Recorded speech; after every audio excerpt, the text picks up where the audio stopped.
Hi friends, welcome to my channel Ramya Mandya ಹುಡುಗಿ. Friends ಎಲ್ಲ ಹೇಗಿದ್ದೀರಾ? ಚೆನ್ನಾಗಿದ್ದೀರಾ ಅಂದ್ಕೊಂಡಿದ್ದೀನಿ. ನಾನು ಸೂಪರಾಗಿದ್ದೀನಿ. ಏನಿವತ್ತು ಬೆಳಗ್ಗೆನೇ ಇಡ್ಲಿ ವಡೆ ಸಾಂಬಾರೆಲ್ಲ ತೋರಿಸ್ತಾ ಇದ್ದೀನಿ ಅಂದ್ಕೊಂಡ್ರಾ? ಹೌದು, ಇವತ್ತು ಇಡ್ಲಿ ವಡೆ ಸಾಂಬಾರು ಮಾಡ್ತಾಯಿದ್ದೀನಿ. ಇಡ್ಲಿ ರೆಸಿಪಿ ಏನು ತೋರಿಸ್ತಾ ಇಲ್ಲ, ಇಡ್ಲಿ ಜೊತೆಗೆ ಸಾಂಬಾರು ಮತ್ತು ವಡೆ ಚಟ್ನಿ ಎಲ್ಲ ಹೇಗೆ ಮಾಡ್ಕೊಳ್ಳೋದು ಅಂತೇಳಿ ಸಿಂಪಲಾಗಿ ತೋರಿಸ್ತಾ ಇದ್ದೀನಿ. ಅಂದರೆ ಇಡ್ಲಿಗೆ ಸಾಂಬಾರು ಹೇಗೆ ಮಾಡ್ಕೊಳ್ಳೋದು ಅಂತೇಳಿ ಅಕ್ಕ ಮಾಡಿ ತೋರಿಸ್ತಾ ಇದ್ದಾರೆ. ಬನ್ನಿ, ಸಖತ್ತಾಗಿ ಮಾಡಿದರು ಸಾಂಬಾರನ್ನ. ತುಂಬಾ ಟೇಸ್ಟಿಯಾಗಿ ತುಂಬ ಸೂಪರಾಗಿರುತ್ತೆ. ಇಡ್ಲಿ ಜೊತೆ ಕಾಂಬಿನೇಷನ್ಗೆ ಅಂತಲ್ಲ, ರೈಸು ತಿನ್ಬೋದು, ಮುದ್ದೆನೂ ತಿನ್ಬೋದು, ಎಲ್ಲದಕ್ಕೂ ಪರ್ಫೆಕ್ಟಾಗಿ ಸೂಟ್ ಆಗುತ್ತೆ ಸಾಂಬಾರದು. ಮಾಡ್ಕೊಳ್ಳೋದು ಹೇಗೆ ಅಂತ ನೋಡ್ಕೊಳ್ಳೋಣ ಬನ್ನಿ ಫ್ರೆಂಡ್ಸ್. ಈಗ ಒಂದು ಪ್ಯಾನ್ ಇಟ್ಕೊಂಡು ಒಂದು ಪ್ಯಾನ್ಗೆ 1 ಟೇಬಲ್ ಸ್ಪೂನಷ್ಟು ಎಣ್ಣೆ ಹಾಕ್ಕೊಂಡು ಕಡಲೆಬೇಳೆ ಹಾಕ್ಕೊಂಡಿದ್ದಾರೆ 1 ಟೇಬಲ್ ಸ್ಪೂನಷ್ಟು. ಫಸ್ಟು ಅದನ್ನು ಚೆನ್ನಾಗಿ ಸ್ವಲ್ಪ ಫ್ರೈ ಮಾಡ್ಕೋಬೇಕಾಗುತ್ತೆ. ಕಡಲೆಬೇಳೆ ಸ್ವಲ್ಪ ನಿಧಾನ ಅಲ್ವಾ ಫ್ರೈ ಆಗೋದು. ನೋಡಿ, ಈ ಥರ ಕೆಂಪುಗಾಗೋ ಥರ ಕಡಲೆಬೇಳೆನ ಫಸ್ಟು ಚೆನ್ನಾಗಿ ಫ್ರೈ ಮಾಡ್ಕೊಳ್ಳಿ. ತುಂಬ ಸೀಸೋದು ಬೇಡ, ಇಷ್ಟ ಆದರೆ ಸಾಕು. ಕಡಲೆಬೇಳೆ ಈ ಥರ ಫ್ರೈ ಆಗ್ತಿದ್ದಂಗೆ ಅದಕ್ಕೆ ಮಿಕ್ಕಿದ್ದು ಐಟಮ್ಸ್ಗಳನ್ನ ಆ್ಯಡ್ ಮಾಡ್ಕೊಳ್ಳೋಣ. ಹಾಗೆ 1 ಟೇಬಲ್ ಸ್ಪೂನಷ್ಟು ಉದ್ದಿನಬೇಳೆ ಅದನ್ನು ಹಾಕ್ಕೊಂಡು ಒಂದು 30 ಮಿನಿಟ್ಸ್ ಎಲ್ಲನೂ ಚೆನ್ನಾಗಿ ಫ್ರೈ ಮಾಡಿ ಫ್ರೆಂಡ್ಸ್. 30 ಸೆಕೆಂಡ್ಸು ಚೆನ್ನಾಗಿ ಫ್ರೈ ಮಾಡೋದ್ರಿಂದ ಸಾಂಬಾರು ತುಂಬಾ ಟೇಸ್ಟಿಯಾಗಿ ತುಂಬ ಸೂಪರಾಗಿ ಬರುತ್ತೆ ಇದು. ಅದಕ್ಕೋಸ್ಕರ ಈ ಥರ ಫ್ರೈ ಮಾಡಿ ಹಾಕ್ಕೊಂಡ್ರೆ ತುಂಬ ಚೆನ್ನಾಗಿರುತ್ತೆ. ಇವಾಗ ಜೀರಿಗೆ, ಮೆಣಸು ಎಲ್ಲ ಹಾಕ್ಕೊಂಡು ಒಂದು 10-15 ಮೆಣಸು, 1 ಟೇಬಲ್ ಸ್ಪೂನಷ್ಟು ಜೀರಿಗೆ, ಇದನ್ನು ಹಾಕ್ಕೊಂಡು ಸ್ವಲ್ಪ ಚೆನ್ನಾಗಿ ಫ್ರೈ ಮಾಡೋಣ. ಒಂದೊಂದು ಆ್ಯಡ್ ಮಾಡಿಕೊಂಡಾಗ ಒಂದು 15-20 ಸೆಕೆಂಡ್ ಆದರೂ ಚೆನ್ನಾಗಿ ಫ್ರೈ ಮಾಡಿ. ಈಗ 2 ಟೇಬಲ್ ಸ್ಪೂನಷ್ಟು ಧನಿಯಾ ಕಾಳು ಮತ್ತು 3-4 ಬ್ಯಾಡಗೆ ಮೆಣಸಿನ್ಕಾಯಿ, 3 ಗುಂಟೂರು ಮೆಣಸಿನ್ಕಾಯಿ ಹಾಕ್ಕೊಂಡು ಈಗ ಚೆನ್ನಾಗಿ ಫ್ರೈ ಮಾಡ್ಕೊಳ್ಳೋಣ. ಬ್ಯಾಡಗೆ ಮೆಣಸಿನ್ಕಾಯಿ ಇದ್ದರೆ ತುಂಬ ಚೆನ್ನಾಗಿರುತ್ತೆ. ಅಕಸ್ಮಾತ್ ಇಲ್ಲ ಅಂದರೆ ಖಾರದ ಮೆಣಸಿನ್ಕಾಯಿ 2 ಹಾಕ್ಕೊಳ್ಳಿ ಸಾಕು. ಗುಂಟೂರು ಮೆಣಸಿನ್ಕಾಯಿ ಇದ್ದರೆ 2-3 ಸೇರಿಸ್ಕೊಳ್ಳಿ. ತುಂಬ ಚೆನ್ನಾಗಿರುತ್ತೆ ಟೇಸ್ಟು ಸಾಂಬಾರ್ದು. ಅದಕ್ಕೋಸ್ಕರ ನೀವು ಸೇಮ್ ಹೋಟೆಲಲ್ಲಿ ಏನು ತಿಂತೀರಲ್ಲ ಸಾಂಬಾರು, ಅದೇ ಟೇಸ್ಟ್ ಬರುತ್ತೆ. ಹೋಟೆಲಲ್ಲಿ ತಿನ್ನೋ ಥರ ಟೇಸ್ಟ್ ಬರುತ್ತೆ. ತುಂಬಾ ಟೇಸ್ಟಿಯಾಗಿ ತುಂಬ ಸೂಪರಾಗಿರುತ್ತೆ. ಈಗ ಒಂದು 10-15 ಚೂರಷ್ಟು ಕಾಯಿ ಚೂರು ಸೇರಿಸ್ಕೊಳ್ಳೋಣ. ಈ ಥರ ಸೇರಿಸ್ಕೊಂಡು ಅದನ್ನು ಚೆನ್ನಾಗಿ ಎಲ್ಲನೂ ಸ್ವಲ್ಪ ಬಾಡಿಸ್ಕೊಂಡು ಈಗ ಸ್ಟವ್ನ ಆಫ್ ಮಾಡ್ಕೊಂಬಿಡೋಣ. ಸಾಕು, ಇಷ್ಟ ಆಗಿದೆ ಅಂದರೆ ಸಾಕು. ಇವಾಗ ಸ್ಟವ್ನ ಆಫ್ ಮಾಡ್ಕೊಳ್ಳೋಣ. ಈಗ ಒಂದು ಕುಕ್ಕರ್ಗೆ ಬೇಳೆ ಮತ್ತು ಹೆಸರು ಬೇಳೆ ಅರ್ಧ ಹಾಕ್ಕೊಂಡಿದ್ದೀವಿ. ಅರ್ಧ ಕಪ್ಪು ಹೆಸರು ಬೇಳೆ, ಅರ್ಧ ಕಪ್ಪು ಸಾಂಬಾರು ಬೇಳೆ, ಇದನ್ನೆರಡನ್ನೂ ಹಾಕ್ಕೊಂಡು ತೊಗರಿಬೇಳೆ ಹೆಸರು ಬೇಳೆ ಎರಡನ್ನೂ ಹಾಕ್ಕೊಂಡು ಅರ್ಧ ಕಪ್ಪು.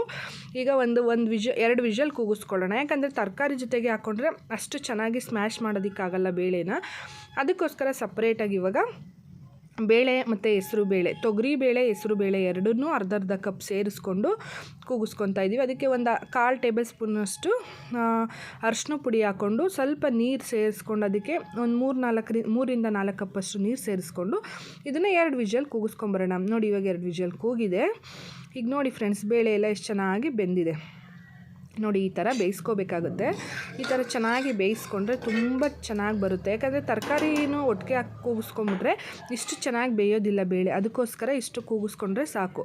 ಇವಾಗ ಮತ್ತೆ ತರಕಾರಿ ಎಲ್ಲ ಸೇರಿಸ್ಕೊಳ್ಳೋಣ. ಇದ್ರ ಜೊತೆಗೇ ತೊಳೆದ್ಬಿಟ್ಟು ತರಕಾರಿ ಸೇರಿಸ್ಕೊತಾ ಇದ್ದೀವಿ. 1 ಬದನೆಕಾಯಿ, 1 ಹೀರೆಕಾಯಿ, ಅರ್ಧ, ಸ್ವಲ್ಪ ನುಗ್ಗೆಕಾಯಿ, ಆಲೂಗೆಡ್ಡೆ, ಇಷ್ಟು ತರಕಾರಿಗಳನ್ನೂ ಸೇರಿಸ್ಕೊಂಡು ಆಲೂಗೆಡ್ಡೆ, ಬದನೆಕಾಯಿ, ಹೀರೆಕಾಯಿ, ನುಗ್ಗೆಕಾಯಿ ಇದನ್ನೆಲ್ಲ ಸೇರಿಸ್ಕೊಂಡು ಮತ್ತೆ ಇನ್ನೊಂದು ವಿಷಲ್ ಕೂಗಿಸ್ಕೊಳ್ಳೋಣ. ಆ ಬೇಳೆ ಜೊತೆಗೆ ಹಾಕ್ಕೊಂಡು ಇನ್ನೊಂದು ವಿಷಲ್ ಕೂಗಿಸ್ಕೊಳ್ಳೋಣ. ತುಂಬಾ ಟೇಸ್ಟಿಯಾಗಿ ಬರುತ್ತೆ. ಆಮೇಲೆ ನೆಕ್ಸ್ಟ್ ಏನು ಮಾಡೋದು ಅಂತ ಹೇಳ್ತೀನಿ.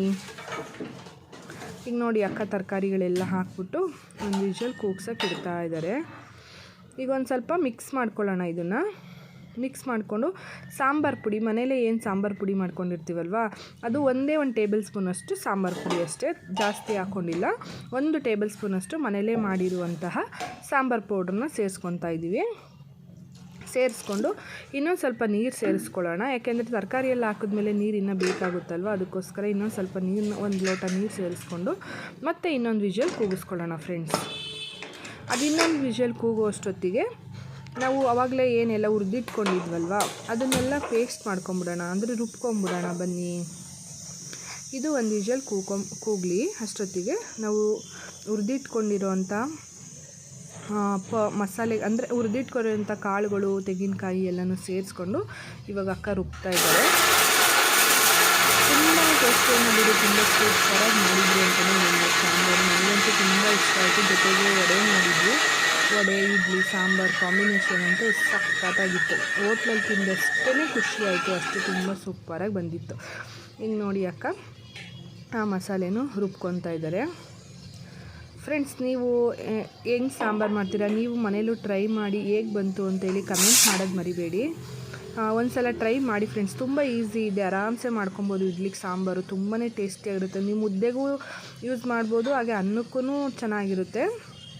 ಈಗ ಮತ್ತೆ ಒಂದು ಪ್ಯಾನ್ ಇಟ್ಕೊಂಡು ನಾವು ಅದನ್ನೊಂದು ಒಂದು ವಿಷಲ್ ಓಡ್ಸೋಕೆ ಇಟ್ಟಿದ್ದೀವಲ್ವ, ಅದು ಒಂದು ವಿಷಲ್ ಬರೋ ಅಷ್ಟೊತ್ತಿಗೆ ಇಲ್ಲಿ ಒಗ್ಗರಣೆ ರೆಡಿ ಮಾಡ್ಕೊಂಬಿಡೋಣ ಅಂದ್ಬಿಟ್ಟು ಒಂದು ಪ್ಯಾನ್ ಇಟ್ಕೊಂಡು ಪ್ಯಾನ್ಗೆ ಒಂದು 3 ರಿಂದ 4 ಟೇಬಲ್ ಸ್ಪೂನಷ್ಟು ಎಣ್ಣೆ ಸೇರಿಸ್ಕೊತಾ ಇದ್ದೀವಿ.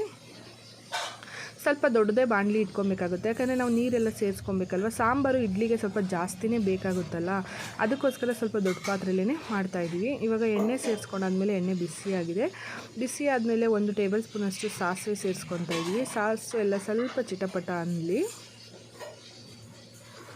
ಸಾಸಿವೆ ಇವಾಗ ಚಿಟಪಟ ಅಂತ ಇದೆ. ಇವಾಗ 1 ಟೇಬಲ್ ಸ್ಪೂನಷ್ಟು ಜೀರಿಗೆ ಸೇರಿಸ್ಕೊಳ್ಳೋಣ. ಜೀರಿಗೆ ಸೇರಿಸ್ಕೊಳ್ಳೋದ್ರಿಂದ ಆರೋಗ್ಯಕ್ಕೆ ತುಂಬಾ ಒಳ್ಳೆಯದು, ಯಾಕಂದರೆ ಜೀರ್ಣಕ್ರಿಯೆ ತುಂಬ ಚೆನ್ನಾಗಾಗುತ್ತೆ, ಜೀರ್ಣ ಆಗುತ್ತೆ ಅಂತ ಹೇಳ್ಬಿಟ್ಟು ಜೀರಿಗೆನ ಎಲ್ಲದಕ್ಕೂ ತುಂಬ ಸೇರಿಸಿದ್ರೆ, ಅಂದರೆ ಸೇರಿಸ್ಕೊಂಡ್ರೆ ತುಂಬ ಚೆನ್ನಾಗಿರುತ್ತೆ. 1-2 ಒಣಮೆಣ್ಸಿನ್ಕಾಯಿನ ಜಸ್ಟ್ ಫ್ಲೇವರ್ಗೋಸ್ಕರ ಹಾಕ್ತಾಯಿದ್ದೀವಿ. ಈಗ 1 ಈರುಳ್ಳಿ ಕಟ್ ಮಾಡಿ ಇಟ್ಕೊಂಡಿದ್ದನ್ನ ಮೀಡಿಯಮ್ ಸೈಜ್ 2 ಈರುಳ್ಳಿ ಅಂತಲೇ ಅಂದ್ಕೊಡಿ. 2 ಈರುಳ್ಳಿ, ಕರಿಬೇವಿನ ಸೊಪ್ಪು ಹಾಕ್ಕೊಂಡು ಇವಾಗ ಸ್ವಲ್ಪ ಚೆನ್ನಾಗಿ ಫ್ರೈ ಮಾಡ್ಕೊಳ್ಳೋಣ. ಈರುಳ್ಳಿ ಎಲ್ಲ ಸಾಫ್ಟಾಗಿ ಸ್ವಲ್ಪ ಗೋಲ್ಡನ್ ಬ್ರೌನ್ ಕಲರ್ ಬರಲಿ. ನೀವು ಮಿಸ್ ಮಾಡ್ದಲೇ ಮನೇಲಿ ಟ್ರೈ ಮಾಡಿ ಫ್ರೆಂಡ್ಸ್, ಇದು ತುಂಬ ಈಸಿ, ಮನೇಲಿ ಇರೋವಂತಹ ಪದಾರ್ಥಗಳನ್ನೇ ಉಪಯೋಗಿಸ್ಕೊಂಡು ಮಾಡ್ಕೊಳ್ಳೋ ಅಂಥದ್ದು, ತುಂಬ ಈಸಿಯಾಗೂ ಇದೆ, ತುಂಬ ಟೇಸ್ಟಿಯಾಗೂ ಸಾಂಬಾರು ಬರುತ್ತೆ. ಇಡ್ಲಿಗಂತೂ ಎಷ್ಟು ಖುಷಿಯಾಗುತ್ತೆ ಗೊತ್ತಾ, ತುಂಬ ಚೆನ್ನಾಗಿರುತ್ತೆ. 4 ಇಡ್ಲಿ ತಿನ್ನೋರು 8 ಇಡ್ಲಿ ತಿನ್ಬೋದು, ಆ ಥರ ಟೇಸ್ಟಿಯಾಗಿತ್ತು ಸಾಂಬಾರು. ಈಗ ಹಾಗೆ 1-2 ಟೊಮೊಟೊನ ಸೇರಿಸ್ಕೊಂಡು ಫ್ರೈ ಮಾಡ್ತಾಯಿದ್ದೀವಿ. ನೋಡ್ತಾ ಇರ್ಬೋದು ಅಕ್ಕ, ಟೊಮೊಟೊನ ಸ್ವಲ್ಪ ದಪ್ಪಕ್ಕೆ ಕ್ಯೂಬ್ಸ್ ಥರ ಕಟ್ ಮಾಡ್ಕೊಂಡಿದ್ದಾರೆ. ನೀವು ನೋಡಿರ್ತೀರಲ್ವ ಹೋಟೆಲ್ಗಳಲ್ಲಿ ಟೊಮೊಟೊನ ಎಷ್ಟು ದಪ್ಪಕ್ಕೆ ಕಟ್ ಮಾಡಿಕೊಂಡು ಸೇರಿಸಿರ್ತಾರೆ, ತಿನ್ನುವಾಗ ಎಷ್ಟು ಚೆನ್ನಾಗಿ ಸಿಗುತ್ತಲ್ವ. ಅದಕ್ಕೋಸ್ಕರ ಟೊಮೊಟೊ ಏನು ಸಾಫ್ಟ್ ಆಗುತ್ತಲ್ಲ ಅಂತ ಹೇಳ್ಬಿಟ್ಟು ಟೊಮೊಟೊನ ಸ್ವಲ್ಪ 2 ಟೊಮೆಟೊನ ಈ ಥರ ಸ್ವಲ್ಪ ಕ್ಯೂಬ್ಸ್ ಥರ ಕಟ್ ಮಾಡಿಕೊಂಡು ಅದಕ್ಕೆ ಬೇಕಾದಷ್ಟು ಉಪ್ಪನ್ನ ಸೇರಿಸ್ಕೊತಾ ಇದ್ದೀವಿ. ಯಾಕಂದರೆ ಉಪ್ಪು ಹಾಕಿದ್ರೆ ತುಂಬ ಚೆನ್ನಾಗಿ ಫ್ರೈ ಆಗುತ್ತೆ, ಅದಕ್ಕೋಸ್ಕರ ಉಪ್ಪು ಸೇರಿಸ್ಕೊಂಡು ಇವಾಗ 1-2 ನಿಮಿಷ ಈ ಥರ ಮುಚ್ಚಿಟ್ಬಿಡೋಣ, ಅದೆಲ್ಲ ಸಾಫ್ಟ್ ಆಗಲಿ. ನೋಡಿ ಇವಾಗ ಟೊಮೊಟೊ ಈರುಳ್ಳಿ ಎಲ್ಲ ಸಾಫ್ಟ್ ಆಗಿದೆ.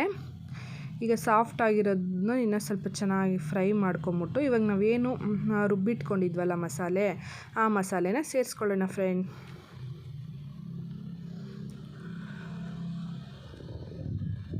ನೋಡಿ ಎಲ್ಲ ಎಣ್ಣೆ ಬಿಟ್ಕೊಂಡು ಬರ್ತಾಯಿದೆ, ಎಲ್ಲ ಚೆನ್ನಾಗಿ ಈ ಥರ ಎಣ್ಣೆ ಬಿಟ್ಕೊಂಡು ಬಂದರೆ ಆಲ್ಮೋಸ್ಟು ಎಲ್ಲ ಚೆನ್ನಾಗಿ ಫ್ರೈ ಆಗಿರುತ್ತೆ ಅಂತ ಅರ್ಥ. ಈಗ ನಾವು ರುಬ್ಕೊಂಡಿರೋಂಥ ಮಸಾಲೆನ ಸೇರಿಸ್ಕೊಂಡು ಸ್ವಲ್ಪ ಚೆನ್ನಾಗಿ ಫ್ರೈ ಮಾಡ್ಕೊಳ್ಳೋಣ. ಆ ಮಸಾಲೆದನ್ನು ಎಲ್ಲ ಚೆನ್ನಾಗಿ ಫ್ರೈ ಆಗಲಿ. 30 ಸೆಕೆಂಡ್ಸ್ ಆದ್ರೂ ಈ ಮಸಾಲೆ ಹಾಕ್ಕೊಂಡು ಚೆನ್ನಾಗಿ ಫ್ರೈ ಮಾಡಿ ಅದಕ್ಕೆಲ್ಲ ಬ್ಲೆಂಡಿಂಗ್ ಆದಾಗ, ಈರುಳ್ಳಿ ಟೊಮೊಟೊಗೆಲ್ಲ ಚೆನ್ನಾಗಿ ಮಸಾಲೆ ಬ್ಲೆಂಡಿಂಗ್ ಆದಾಗ ಮತ್ತು ಮಸಾಲೆ ಹಸಿ ವಾಸನೆ ಹೋದ್ರೂ ತುಂಬ ಚೆನ್ನಾಗಿ ಟೇಸ್ಟಿಯಾಗಿ ಬರುತ್ತೆ. ಅದಕ್ಕೋಸ್ಕರ ಈಗ ನೋಡಿ ಮಸಾಲೆ ಕಲರ್ ಚೇಂಜ್ ಆಗಿದೆ ಅಲ್ವಾ, ಈ ಥರ ಫ್ರೈ ಮಾಡಿಕೊಂಡು ಅದಕ್ಕೆ ಎಷ್ಟು ಬೇಕೋ ಅಷ್ಟು ನಾವು ನೀರು ಸೇರಿಸ್ಕೊಳ್ಳೋಣ. ನಿಮಗೆ ಯಾವ ಅದಕ್ಕೆ ಬೇಕು, ಇಡ್ಲಿಗೆ ತುಂಬ ತೆಳುಗೂ ಇರಬಾರ್ದು, ತುಂಬ ಗಟ್ಟಿಗೂ ಇರಬಾರ್ದು, ಒಂದು ಮೀಡಿಯಮ್ ಆಗಿರಬೇಕಲ್ವ ಸಾಂಬಾರು. ನೀವು ನೋಡಿಕೊಂಡು ನೀರನ್ನ ಸೇರಿಸ್ಕೊಳ್ಳಿ, ನಿಮಗೆ ಎಷ್ಟು ನೀರು ಬೇಕೋ ಅಷ್ಟು ನೀರನ್ನ ಸೇರಿಸ್ಕೊಳ್ಳಿ ಫ್ರೆಂಡ್ಸ್.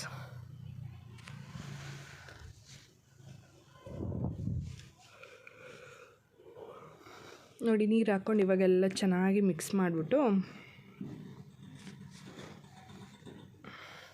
ಚೆನ್ನಾಗಿ ಕುದೀತಾ ಇದೆ ಇವಾಗ.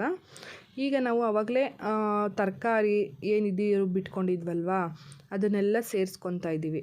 ಸ್ವಲ್ಪ ಫಸ್ಟು ನೀರು ಸೇರಿಸ್ಕೊಂಡು ತರಕಾರಿಗಳನ್ನೆಲ್ಲ ಹಾಕ್ಕೊಂಬಿಟ್ಟು ಮತ್ತೆ ನಿಮಗೆ ನೀರು ಬೇಕು ಅಂದರೆ ಸೇರಿಸ್ಕೊಳ್ಳಿ. ನಾವು ಬೇಯಿಸಿಟ್ಕೊಂಡಿರೋವಂಥ ತರಕಾರಿ ಬೇಳೆ ಎಲ್ಲನೂ ಒಟ್ಟಿಗೆ ಸೇರಿಸ್ಕೊಂಡು ನಮಗೆ ಎಷ್ಟು ಅದಕ್ಕೆ ಬೇಕೋ ಅಷ್ಟು ಅದಕ್ಕೆ ಸಾಂಬಾರನ್ನ ರೆಡಿ ಮಾಡ್ಕೊಳ್ಳಿ ಫ್ರೆಂಡ್ಸ್. ಈ ಥರ ನೋಡಿ, ನೋಡೋದಕ್ಕೆ ಎಷ್ಟು ಕಲರ್ಫುಲ್ಲಾಗಿ ಎಷ್ಟು ಚೆನ್ನಾಗಿ ಕಾಣಿಸ್ತಾ ಇದೆ ಅಲ್ವಾ. ಟೇಸ್ಟು ಅಷ್ಟೇ, ನೋಡೋದಕ್ಕೆ ಎಷ್ಟು ಚೆನ್ನಾಗಿದೆಯೋ ಟೇಸ್ಟು ಅಷ್ಟೇ ತುಂಬಾ ಸೂಪರಾಗಿ ಬಂದಿತ್ತು. ನೀವು ಮನೇಲಿ ಒಂದು ಸಲ ಟ್ರೈ ಮಾಡಿ, ಓಕೆನಾ. ತುಂಬ ಈಸಿ ಇದೆ, ಆರಾಮ್ಸೆ ಮಾಡ್ಕೊಬೋದು. ಮನೇಲಿ ಒಂದು ಸಲ ಟ್ರೈ ಮಾಡೋದು ಮರಿಬೇಡಿ ಫ್ರೆಂಡ್ಸ್. ನೋಡಿ ಈಗಿನ್ನ ಸ್ವಲ್ಪ ಗಟ್ಟಿ ಇದೆ ಅನ್ನಿಸ್ತಾ ಇದೆ. ನಿಮಗೆ ಗಟ್ಟಿ ಇದೆ ಅಂತಂದರೆ ಸ್ವಲ್ಪ ನೀರು ಹಾಕ್ಕೊಂಡು ನಿಮಗೆ ಯಾವ ಅದಕ್ಕೆ ಬೇಕೋ ಅದಕ್ಕೆ ಮಾಡ್ಕೊಳ್ಳಿ ಕನ್ಸಿಸ್ಟೆನ್ಸಿಗೆ. ನಮಗೆ ಇನ್ನೊಂದು ಸ್ವಲ್ಪ ನೀರು ಹಾಕ್ಕೊಂಡು ನಾವು ಈಗ ಒಂದು ಕುದಿ ಚೆನ್ನಾಗಿ ಬೇಯಿಸ್ಕೊಳ್ಳೋಣ. ನೋಡಿ ಕುದಿ ಬರ್ತಾ ಇದೆ. ಈಗ ಉಪ್ಪು ಹಾಕ್ಕೊಂಡು ರುಚಿಗೆ ತಕ್ಕಷ್ಟು ಉಪ್ಪು ಹಾಕ್ಬಿಟ್ಟು ಸ್ವಲ್ಪ ಒಂದು ನೆಲ್ಲಿಕಾಯಿ ಗಾತ್ರದಷ್ಟು ನಿಂಬೆಹಣ್ಣ ನೆನೆಸಿಟ್ಕೊಂಡಿರಿ. ನೋಡಿ ಇವಾಗ ಅಕ್ಕ ನೀರನ್ನು ಸೇರಿಸ್ತಿದ್ದಾರೆ, ಯಾಕಂದರೆ ಗಟ್ಟಿ ಆಯ್ತಲ್ವ, ಸ್ವಲ್ಪ ಆದಷ್ಟು ತೆಳುಗಿದ್ರೆ ಚೆನ್ನಾಗಿರುತ್ತೆ. ಅದು ಬೇಯ್ತಾ ಮತ್ತೆ ಗಟ್ಟಿಯಾಗುತ್ತೆ. ಬೆಂದಷ್ಟು ಬೇಳೆ ಮತ್ತು ಹೆಸರು ಬೇಳೆ ಹಾಕಿರೋದಲ್ವ, ಸಾಂಬಾರು ತಿಕ್ನೆಸ್ ಬರುತ್ತೆ. ಅದಕ್ಕೋಸ್ಕರ ನೋಡಿ ಇಷ್ಟು ಇನ್ನೊಂದು ಸ್ವಲ್ಪ ನೀರು ಸೇರಿಸ್ಕೊಂಡು ಅದಕ್ಕೆ ಮಾಡ್ಕೊಂಡಿದ್ದೀವಿ. ಇದು ಕರೆಕ್ಟ್ ಕನ್ಸಿಸ್ಟೆನ್ಸಿ ಅಂತಲೇ ಹೇಳ್ಬೋದು. ಇಷ್ಟು ಕರೆಕ್ಟ್ ಆಗುತ್ತೆ. ಇನ್ನು ಬೆಂದಾಗ ಸ್ವಲ್ಪ ಗಟ್ಟಿ ಬರುತ್ತೆ. ಇವಾಗ ಕರೆಕ್ಟಾಗಿದೆ. ಈಗ ಒಂದೇ ಒಂದು ಕುದಿ ಬರೆಸ್ಕೊಳ್ಳೋಣ. ಒಂದು ಕುದಿ ಬರೆಸ್ಕೊಂಡು ನಾನು ಆಗಲೇ ಹೇಳ್ದಂಗೆ ಒಂದು ನೆಲ್ಲಿಕಾಯಿ ಗಾತ್ರದಷ್ಟು ಹುಣಸೆ ಹಣ್ಣು ನೆನೆಸಿಟ್ಕೊಂಡಿರಿ. ಹುಣಸೆ ಹುಳಿನ ಇದಕ್ಕೆ ಸೇರಿಸ್ಕೊಬೇಕಾಗುತ್ತೆ. ತುಂಬ ಚೆನ್ನಾಗಿರುತ್ತೆ. ಅದಕ್ಕೋಸ್ಕರ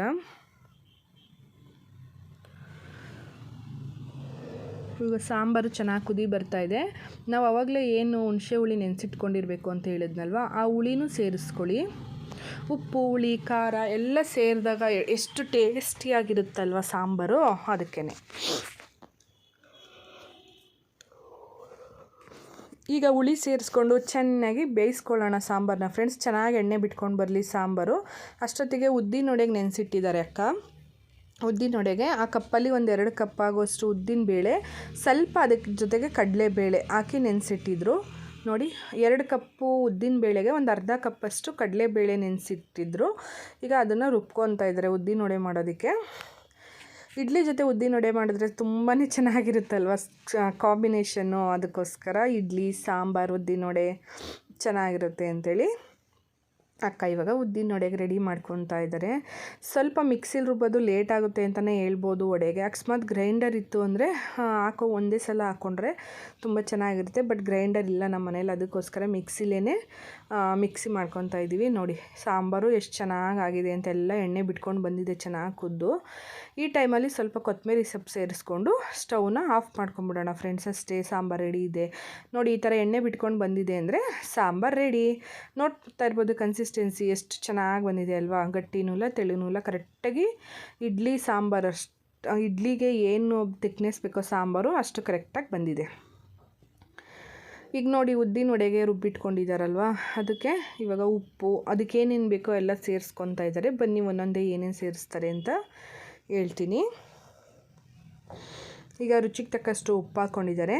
ಉಪ್ಪು ಹಾಕ್ಕೊಂಡು ಸ್ವಲ್ಪ ಕಾಯಿ ಚೂರು ಎಲ್ಲರೂ ಇದು ಮಾಡಿಟ್ಕೊಂಡಿದ್ರು. ಈಗ ನೋಡಿ ಅದಕ್ಕೆ ಕರಿಬೇವಿನ ಸೊಪ್ಪು, ಹಸಿರು ಮೆಣಸಿನ್ಕಾಯಿ 1-2 ಸಣ್ಣಗೆ ಹೆಚ್ಚಿರೋ ಅಂಥದ್ದು, ಹಾಗೆ ಒಂದು 1/4 ಟೇಬಲ್ ಸ್ಪೂನಷ್ಟು ಮೆಣಸಿನ ಪುಡಿ, ಹಾಗೆ ಒಂದು ಅರ್ಧ ಟೇಬಲ್ ಸ್ಪೂನಷ್ಟು ಜೀರಿಗೆ, ಸಣ್ಣಕ್ಕೆ ಹೆಚ್ಚಿರೋ ಅಂಥ ಕೊತ್ತಂಬರಿ ಸೊಪ್ಪು, ಕಾಯಿ ಚೂರು ಇಷ್ಟನ್ನು ಹಾಕ್ಕೊಂಡು ಚೆನ್ನಾಗಿ ಇವಾಗ ಕಲಿಸ್ಕೊಬೇಕಾಗುತ್ತೆ.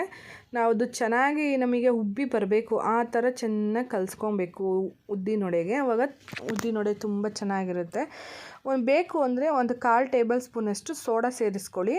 ಇಲ್ಲ ಅಂತಂದರೆ ಒಂದು 10 ನಿಮಿಷ ಈ ಥರ ಮಿಕ್ಸ್ ಮಾಡಿಬಿಟ್ಟು ಇಟ್ಬಿಟ್ಟು ನಾವು ಉದ್ದಿನೊಡೆನ ಹಾಕ್ಕೊಳ್ಳೋಣ ಫ್ರೆಂಡ್ಸ್. ಈಗ ಚಟ್ನಿಗೆ ರೆಡಿ ಮಾಡ್ತಾಯಿದ್ದಾರೆ. ಸಿಂಪಲಾಗಿ ಚಟ್ನಿ ಮಾಮೂಲಿ ಮನೇಲಿ ಹೇಗೆ ಮಾಡ್ಕೊತೀವೋ ಹಾಗೇ, ಏನು ಡಿಫ್ರೆಂಟಾಗಿ ಮಾಡ್ತಿಲ್ಲ. ಸ್ವಲ್ಪ ಕಾಯಿ ತುರಿ, ಹಸಿರು ಮೆಣಸಿನ್ಕಾಯಿ 1-2, ಸ್ವಲ್ಪ ಕೊತ್ತಂಬರಿ, ಒಂದು 3-4 ಟೇಬಲ್ ಸ್ಪೂನಷ್ಟು ಹುರ್ಗಡ್ಲೆ, ರುಚಿಗೆ ತಕ್ಕಷ್ಟು ಉಪ್ಪು ಇಷ್ಟನ್ನು ಹಾಕ್ಕೊಂಡು ಬೆಳ್ಳುಳ್ಳಿ 1 ಗೆಡ್ಡೆ ಬೆಳ್ಳುಳ್ಳಿ ಸೇರಿಸ್ಕೊಂಡು ಚಟ್ನಿನ ರುಬ್ಕೊಳ್ಳೋಣ. ಇಷ್ಟೇ ಫ್ರೆಂಡ್ಸ್. ನೋಡಿ ಹಸಿರು ಮೆಣಸಿನ್ಕಾಯಿ 1-2-3, ಕೊತ್ತಂಬರಿ ಸೊಪ್ಪು, ಹುರ್ಗಡ್ಲೆ 3-4 ಟೇಬಲ್ ಸ್ಪೂನು, 1 ಗೆಡ್ಡೆ ಬೆಳ್ಳುಳ್ಳಿ, ಉಪ್ಪು, ರುಚಿಗೆ ತಕ್ಕಷ್ಟು ನೀರು ಇಷ್ಟನ್ನು ಹಾಕ್ಕೊಂಡು ಚಟ್ನಿ ರೆಡಿ ಮಾಡ್ಕೊಳ್ಳೋಣ. ಈಗ ಚಟ್ನಿ ರೆಡಿ ಆಯಿತು, ಸಾಂಬಾರು ರೆಡಿಯಾಗಿದೆ, ಮತ್ತು ಉದ್ದಿನೊಡೆಗೆ ರೆಡಿ ಮಾಡಿಟ್ಟಿದ್ದೀವಿ. ಇವಾಗ ಏನು ಮಾಡಬೇಕು, ಉದ್ದಿನೊಡೆ ಹಾಕ್ಕೋಬೇಕಲ್ವ. ಅದಕ್ಕೆ ಇಲ್ಲಿ ಒಂದು ಪಾತ್ರೆನ ಕಾಯಕ್ಕಿಟ್ಟಿದ್ದೀವಿ. ಎಣ್ಣೆ ಕಾಯಕ್ಕಿಟ್ಟಿದ್ದೀವಿ. ಎಣ್ಣೆ ಕಾಯ್ತಾ ಇದೆ ನೋಡಿ. ಎಣ್ಣೆ ಕಾಯೋ ಅಷ್ಟೊತ್ತಿಗೆ ನಮ್ಮ ಮನೇಲಿ ವಡಾ ಮೇಕರ್ ಬುಕ್ ಮಾಡಿದ್ದೆ. ನಿಮಗೆ ತೋರಿಸಿದ್ದೀನಿ ನಾನು ಹಿಂದೆ ವೀಡಿಯೋದಲ್ಲೂ ವಡಾ ಮೇಕರ್ ಬುಕ್ ಮಾಡಿದ್ದೆ. ಎಷ್ಟು ಈಸಿಯಾಗಿ ವಡೆ ಮಾಡ್ಕೊಬೋದು ಗೊತ್ತಾ, ಉದ್ದಿನ ವಡೆನ. ಅದ್ರದ್ದು ಲಿಂಕ್ ನಾನು ಬೇಕಂದರೆ ಈ ವಿಡಿಯೋದಲ್ಲಿ ಹಾಕಿರ್ತೀನಿ. ಯಾರಿಗಾದ್ರೂ ಬೇಕಾದರೆ ಬುಕ್ ಮಾಡಿ ತರಿಸ್ಕೊಳ್ಳಿ ಫ್ರೆಂಡ್ಸ್. ತುಂಬ ಈಸಿಯಾಗಿರುತ್ತೆ, ಒಂಚೂರು ಕೈ ಗಲೀಜಾಗಲ್ಲ, ಏನಿಲ್ಲ. ನಾವು ಅದಕ್ಕೆ ಫಿಲ್ ಮಾಡಿಕೊಂಡು ಜಸ್ಟ್ ಅದನ್ನು ಪ್ರೆಸ್ ಮಾಡಿದ್ರೆ ಸಾಕು. ನೋಡಿ ಇವಾಗ ಎಣ್ಣೆ ಕಾಯ್ದಿದೆಯಾ ಅಂತೇಳಿ ಅಕ್ಕ ಚೆಕ್ ಮಾಡ್ತಾಯಿದ್ದಾರೆ. ಎಣ್ಣೆ ಕಾಯ್ದಿದೆ, ವಡೆ ಹಾಕಿದ ತಕ್ಷಣ ಮೇಲ್ ಬರ್ತಾ ಇದೆ. ಈಗ ನೋಡಿ ಅದರಲ್ಲಿ ಹೇಗೆ ಫಿಲ್ ಮಾಡಿಕೊಂಡು ಹಾಕೋದು ಅಂತೇಳಿ ತೋರಿಸ್ತೀನಿ ಬನ್ನಿ. ಎಷ್ಟು ಈಸಿಯಾಗಿ ಹಾಕ್ಬೋದು ಗೊತ್ತಾ, ಒಂದು ಸ್ವಲ್ಪನೂ ಕೈ ಗಲೀಜಾಗೋದಿಲ್ಲ, ಏನೂ ಆಗೋದಿಲ್ಲ, ಆರಾಮ್ಸೆ ಹಾಕ್ಬೋದು. ನೋಡಿ ಈ ಥರ ಅಷ್ಟೇ. ಜಸ್ಟ್ ಅದನ್ನು ಅದ್ಮೆ ಇಟ್ಕೊಂಡ್ರೆ ಅದು ಹಿಟ್ಟೆಲ್ಲ ಕೆಳಗಡೆ ಬರುತ್ತೆ. ನೋಡಿ ವಡೆ ಎಷ್ಟು ಚೆನ್ನಾಗಿ ಬಂದಿದ್ದಾವಲ್ವ. ನಾವು ಕೈಯಲ್ಲಿ ಮಾಡ್ತೀವಿ ಅಂದರೆ ಇಷ್ಟು ಚೆನ್ನಾಗಿ ಶೇಪ್ ಬರೋದಿಲ್ಲ. ನೀವು ಇನ್ನೂ ಚೆನ್ನಾಗಿರೋದು ಬೇಕು ಅಂದ್ರೂ ಸಿಗುತ್ತೆ, ಫ್ಲಿಪ್ಕಾರ್ಟಲ್ಲಿ ಮೀಶೋದಲ್ಲಿ ಎಲ್ಲ ಸಿಗುತ್ತೆ. ಬುಕ್ ಮಾಡಿ. ನಾನು ಜಸ್ಟ್ ಇದು 80 ರೂಪೀಸ್ ಅಷ್ಟೇ, ಸಾಕು ಮನೆಗೆ ಅಂತ ಹೇಳ್ಬಿಟ್ಟು. ನೋಡಿ ಎಷ್ಟು ಚೆನ್ನಾಗಿ ಬಂದಿದ್ದಾವಲ್ವ ವಡೆ. ಸ್ವಲ್ಪನೂ ಕೈ ಗಲೀಜಾಗಲ್ಲ, ಏನಿಲ್ಲ, ತುಂಬಾ ಚೆನ್ನಾಗಿರುತ್ತೆ ಫ್ರೆಂಡ್ಸ್. ಬನ್ನಿ ಫ್ರೆಂಡ್ಸ್, ಎಲ್ರೂ ಇಡ್ಲಿ ವಡೆ ಸಾಂಬಾರೆಲ್ಲ ಟಿಫನ್ ಮಾಡೋಣ. ನೀವು ಮನೇಲಿ ಒಂದು ಸಲ ಟ್ರೈ ಮಾಡಿ ಹೇಗೆ ಬಂತು ಅಂತೇಳಿ ಕಮೆಂಟ್ ಮಾಡಿ ತಿಳಿಸಿ ಫ್ರೆಂಡ್ಸ್. ಹಾಗೆ ವಡಾ ಮೇಕರ್ ಇಷ್ಟ ಆಗಿದ್ದರೆ ನೀವು ಬುಕ್ ಮಾಡ್ಬೋದು. ನಾನು ಲಿಂಕ್ನ ಡಿಸ್ಕ್ರಿಪ್ಷನ್ ಬಾಕ್ಸಲ್ಲಿ ಹಾಕಿರ್ತೀನಿ. ಈ ವಿಡಿಯೋ ಇಷ್ಟ ಆಗಿದ್ದರೆ ಪ್ಲೀಸ್ ಒಂದು ಲೈಕ್ ಮಾಡಿ, ಶೇರ್ ಮಾಡಿ, ಸಬ್ಸ್ಕ್ರೈಬ್ ಮಾಡ್ಕೊಳ್ಳಿ. ಅಂಟಿಲ್ ದೆನ್ ಟೇಕ್ ಕೇರ್, ಬಾಯ್ ಬಾಯ್. ನಾನು ಸಿಗ್ತೀನಿ ನಿಮಗೆ ನೆಕ್ಸ್ಟ್ ಹೊಸ ವೀಡಿಯೋದಲ್ಲಿ. ಬಾಯ್ ಫ್ರೆಂಡ್ಸ್, ಬಾಯ್ ಬಾಯ್.